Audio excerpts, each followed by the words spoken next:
Beleza. Então tá lá. Então, o que acontece aí? A gente, antes de falar um pouco de eletrônica, eu sei que a maioria aí já deve ter passado aí pelas disciplinas básicas, né? Então, a maioria já deve ter passado pelas disciplinas básicas e deve ter incluído um pouco de elétrica, né? Então, na eletrônica a gente está um pouquinho mais avançado que essa parte de elétrica, né? Então, a gente vai falar aqui e tal, mas antes eu precisava, né, dar uma lembrada de algumas coisinhas. Então, por exemplo, o que que é, vocês lembram o que que é uma corrente elétrica? O que seria uma corrente elétrica?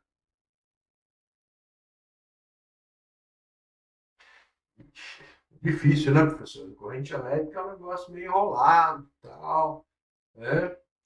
Mas olha lá, o Lucas, olha, pois lá, Lucas, é exatamente isso, um movimento ordenado, tá? Um fluxo de elétrons também ordenado. Também, né? Então a palavra ordenado aí é muito importante. Tá?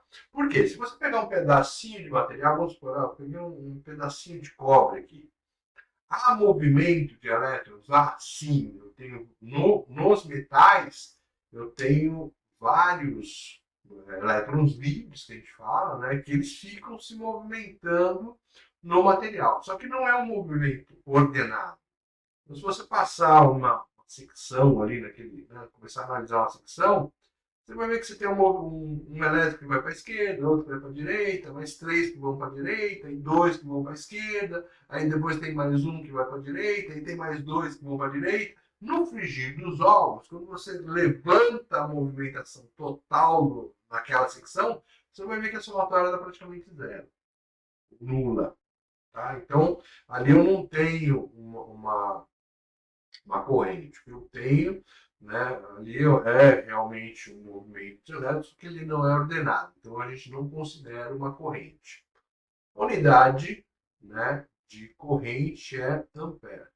1 ampere, 2 amperes, 3 amperes.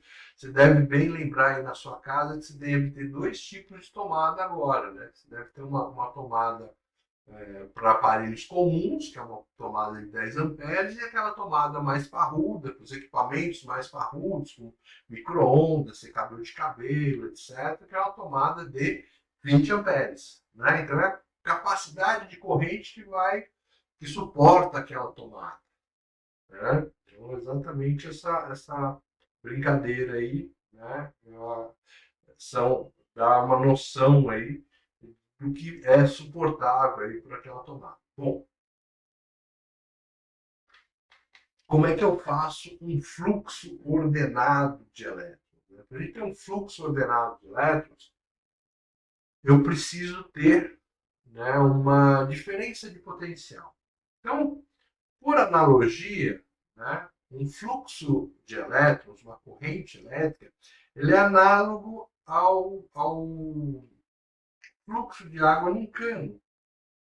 Então, quando você abre uma torneira, por exemplo, tem um fluxo de água e aquela determinada vazão, etc. Então, aquilo ali é análogo aos elétrons dentro de um condutor, né, em corrente, né, formando uma corrente.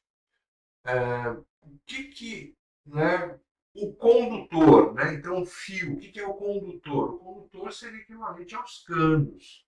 Né? Então, o meu cano é por onde anda a água, né? Os meus condutores elétricos, meus fios, cabos, etc., eles são por onde eu vou ter essa corrente, essa passagem de corrente elétrica. Né? E como é que a gente vai fazer com que haja um fluxo de água? Normalmente a gente tem uma caixa d'água, né? Aí essa queda, né, essa diferença de potencial, quanto mais alta a caixa d'água, maior vai ser a vazão de água. Né? Então a pressão de água vai ser maior, a vazão de água vai ser maior. Então, se você tiver uma caixa 10 metros, você vai ter determinado fluxo de água. Se você colocar essa caixa a 20 metros, seu fluxo vai aumentar. Né? Por quê? Porque você está aumentando essa diferença de potencial aí. Né? Você está aumentando a altura. No caso, né, no caso de eletricidade, essa diferença de potencial é medida em volts. Né? É medida em volts. E a tensão elétrica, né, desse volts aí é que vai me dar essa tal diferença potencial. Por exemplo, lá na sua casa você deve ter dois tipos de tomada. Tomada 110 volts e tomada 220 volts. Né? Onde você vai levar um tranco maior, um choque maior? Na de 110 ou na de 220? Onde que o tranco é maior? Na 110 ou na 220? O tranco maior é 220, mas o que mata mesmo é 110, né? Não, tanto faz. Para matar, é só passar a corrente certa no lugar certo. Então, para matar, se você tiver 30 milionésimos de ampere, ou seja, 30 miliamperes, passando no coração, ele já entra em fibrilação.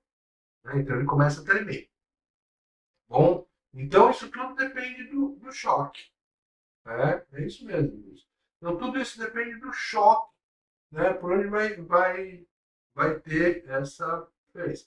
220, com certeza, é o choque com um tranco maior. Por quê?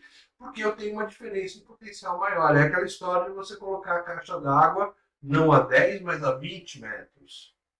Né? Então, quanto maior a caixa d'água, maior vai ser o fluxo. A mesma coisa, colocou em 220, o fluxo, né, o quanto ele pode empurrar de corrente ali é bem maior.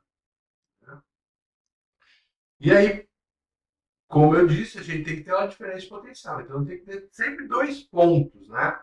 Então, para você levar um choque, por exemplo, você tem que colocar, por exemplo, sei lá, um dedo num condutor e um dedo no outro, e ambos têm que estar em diferença potencial diferentes.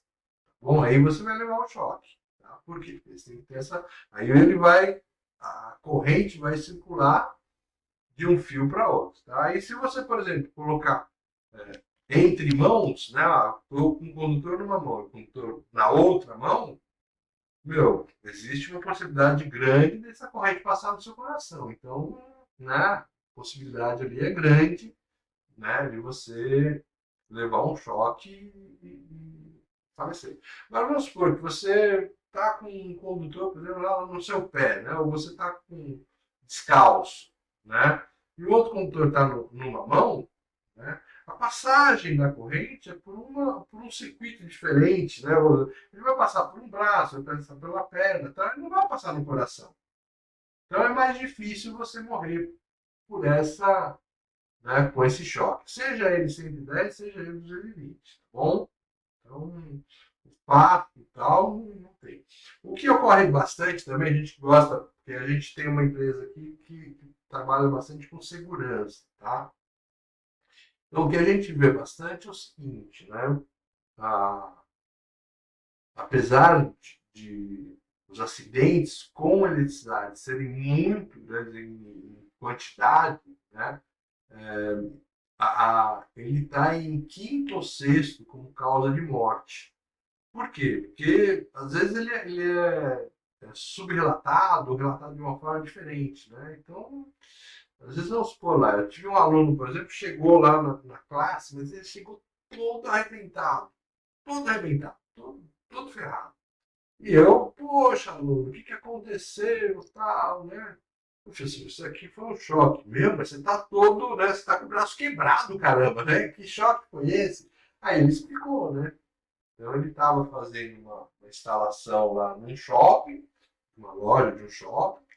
Ele estava em cima de uma escada e estava lá, né, belo e folgado, fazendo a manutenção dele. E um fio lá na parte de cima, que ele disse que foi isso, um fio caiu, né, sobre ele. Esse fio estava energizado, ele levou um choque, mas com o choque mesmo não deu problema nenhum, porque ele caiu da escada e aí ele se quebrou todo. Né? Então, tem muitos relatos, né, de acidentes, mesmo trágicos ou mais simples, em que eu tenho outros perigos envolvidos, aí no caso a queda em altura, né, e o falecimento ocorrido se dá e fala, por que morreu? Ah, porque ele caiu em altura. Mas, na realidade, a causa principal é o choque elétrico. Se não tivesse levado choque elétrico, ele não teria caído, né? Então existe muita subnotificação por conta disso, né? Então, morreu por causa do quê? Porque caiu. Não, né? Na realidade, a queda foi motivada pelo quê? Pelo choque elétrico. Se eu tivesse tomado os cuidados para não levar o choque elétrico, ele não teria levado o choque, consequentemente não teria caído. Né? Bom, enfim, causas e causas. Né? Bom, então isso é o básico. O que eu tenho lá? Eu tenho a tensão, né? A tensão é que vai forçar a, a passagem de corrente, o fluxo de corrente. A corrente é a passagem ordenada, o fluxo ordenado de elétrons, né? O fluxo ordenado de elétrons, e, né, o condutor aí é por onde vai passar esses elétrons. Bom, então basicamente é isso aí. Bom, a gente vai falar aí, né, nós vamos falar aí de. Aqui, ó. Nós vamos falar aí de teoria dos semicondutores e de outros semicondutores. Tá? Então, esse é o nosso primeira etapa aí. Bom, o que acontece? Vamos olhar aí como é que eu tenho lá os meus elétrons, como é que eles estão dispostos aí num átomo, né? Então, lá no núcleo, né? Então, essa bolinha aqui do centro, né? Essa bolinha aqui do centro, ele é o núcleo, né, do meu átomo. Núcleo do meu átomo. Ali no núcleo do átomo, o que eu tenho?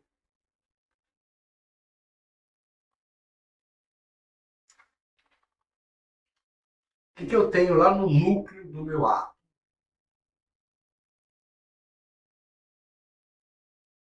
Prótons e elétrons, né? Prótons, correto. No núcleo eu tenho nêutrons. Tá? Então aqui, ó, você vê aqui, ó, né, até aqui, ó, eu tenho N igual a 14 e mais 14. Tá bom? N são justamente os nêutrons. O nêutron não tem carga elétrica. Né? O nêutron, Eu lembrei, é para equilibrar o núcleo, não é, professor? aí que acontece. O nêutron não tem carga elétrica. Ele só contribui com a massa do núcleo. O próton, ele tem carga elétrica positiva. Carga elétrica positiva, é o próton. E, né, ao redor desse núcleo, né, então esse aqui é um modelo que a gente chama de modelo atômico de Bohr, que é das bolinhas, né? Então, ao redor desse núcleo, em várias órbitas, né, eu tenho os elétrons. Num átomo como esse, ó, esse átomo foi fotografado aí de forma isolada. Né? Então, esse átomo de forma isolada, que não está sofrendo, né, alterações aí dos outros átomos, etc., se ele for um átomo completo, normalmente ele é um átomo neutro, eletricamente pensando. Por quê? Porque o elétron que tem carga elétrica negativa tem o mesmo número de prótons que tem carga elétrica positiva. Ok? Então eu tenho lá, ó. Então você pegar lá, ó, esse átomo aqui é um átomo de carbono. Né? Um átomo de carbono. Por que eu sei que é um átomo de carbono? Porque o número de prótons dele é 14. Também o de nêutrons é 14. Então você vê o número atômico do carbono é 14. Tá? Isso indica que ele tem, então, 14 prótons. Eu tenho aqui em volta, se for contar aqui, ó, você vai ver que você vai ter dois elétrons na primeira camada. Né? Então, tem um elétron aqui, mais outro elétron aqui, dois elétrons na primeira camada. Na próxima camada, essa camada aqui, no modelo de Bohr, é a camada K. Aí vem a L e depois a M. E a primeira camada, só com 2 elétrons na frente. Na segunda camada, se você contar aqui, ó, tem 8 elétrons. 1, 2, 3, 4, 5, 6, 7, 8 elétrons. Então já fechou essa camada aqui. A camada M, ela se encerra com 8 elétrons. E aí eu tenho 4 elétrons aqui na última camada. Bom, e aí, sendo o número de elétrons igual ao número de prótons, a coisa se estabelece eletricamente, né? Ele se estabelece aí e o átomo em si, né? Ele tem neutralidade elétrica. Beleza? Bom, quando a gente fala de carga elétrica, o que eu penso em carga elétrica? Poxa, que característica que é essa que é a carga elétrica, né? Um negócio bem interessante quando você pensa assim em carga elétrica. Um negócio bem diferente, né? Bom, olha só. A gente tem no mundo aí, né, a primeira força, que é a força mecânica. Então, a força mecânica é aquela força em que você, para que haja transferência de energia, né, você precisa ver o toque, se encostar. Então, vamos supor aí, ó, seu carro parou, aí você tem que dar um tranco no carro. O que tem que acontecer? Seus amigos têm que descer lá do carro e empurrar o carro. Bom, então há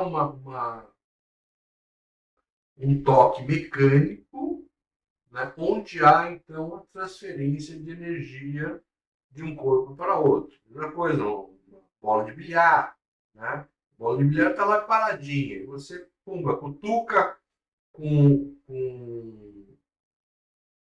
bastão, dá movimento à bola branca, que vai bater na bola vermelha, que vai ir lá para a caçapa, enfim. Né? Só há transferência de movimento, só há força envolvida quando há se transferência de energia, quando eu tenho toque de um corpo com o outro.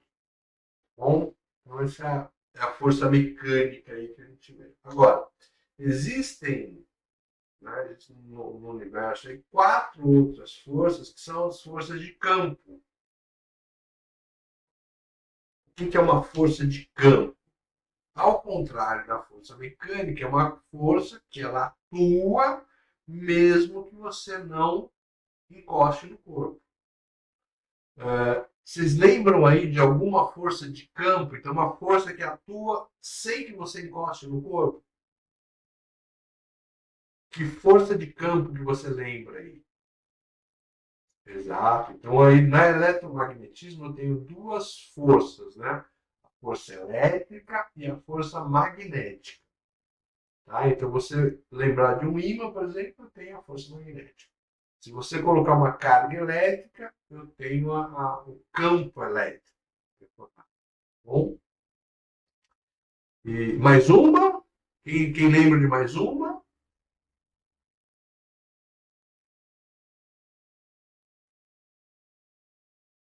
O Edmilson já tocou logo 2 aí de uma vez. Quem lembra de mais alguma força de campo?